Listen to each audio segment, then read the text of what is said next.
Esqueça por um momento tudo que normalmente é ensinado nas aulas de história sobre as leis antigas servirem apenas como punições brutais. Hoje, a gente vai olhar para um ângulo completamente diferente e fascinante: a surpreendente história corporativa escondida dentro das antigas leis babilônicas. Sim, não estamos falando apenas de história antiga aqui. Estamos falando literalmente da própria pré-história da administração de empresas. Mas antes da gente começar, cabe uma reflexão bem interessante.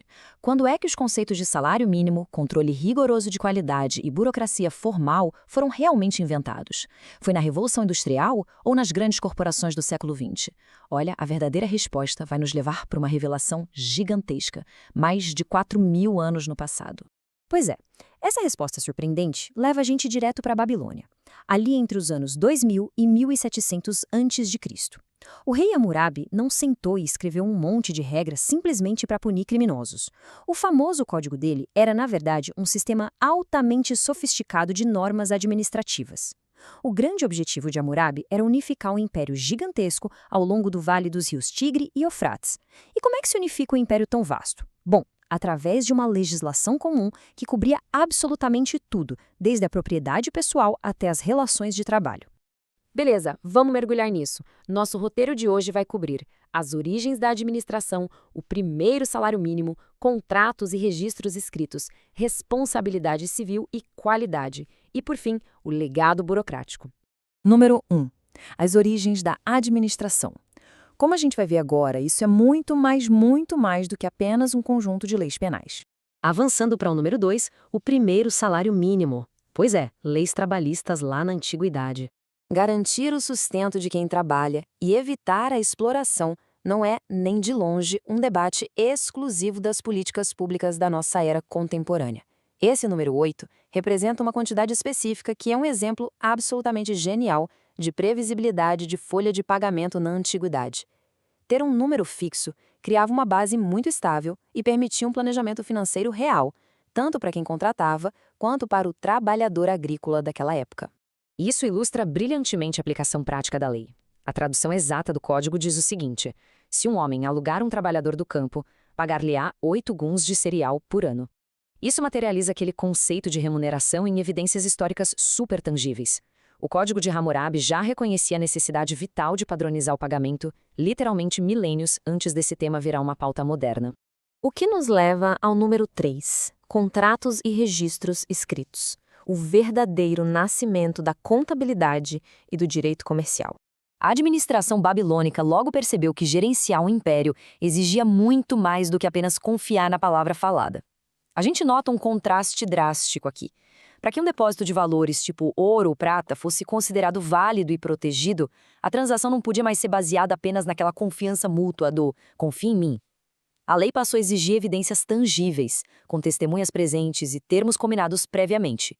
Sem esses controles escritos e muito bem documentados, a legislação simplesmente não oferecia nenhuma proteção aos bens.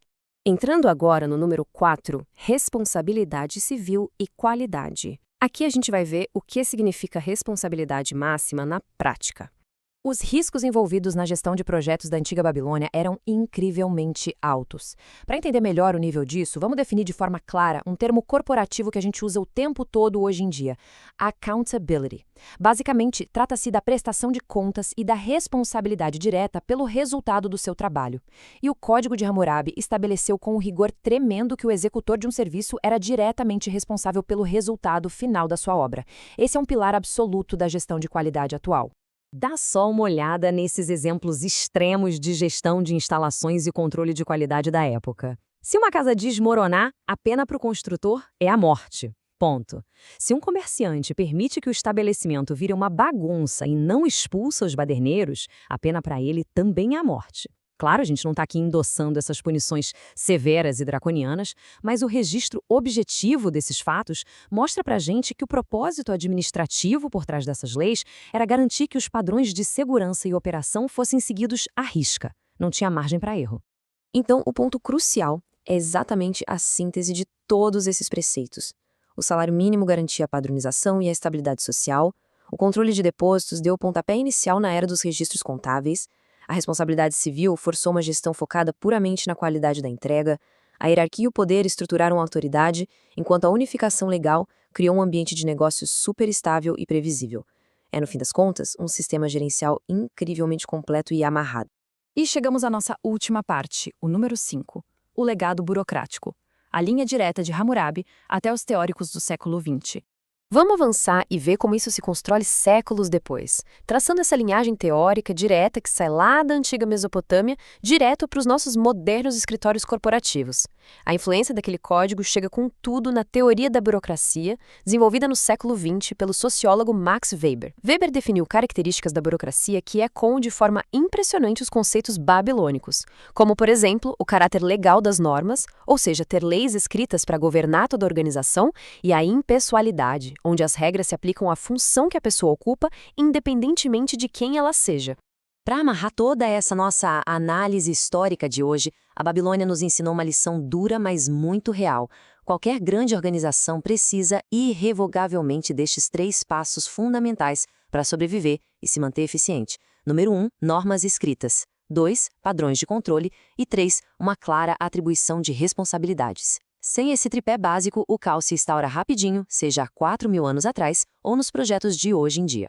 E a gente termina esta análise com um pensamento bem provocativo. Será que as organizações modernas de hoje estão realmente aplicando essas lições de 4.000 anos de forma eficaz? Pensemos nos ambientes corporativos atuais.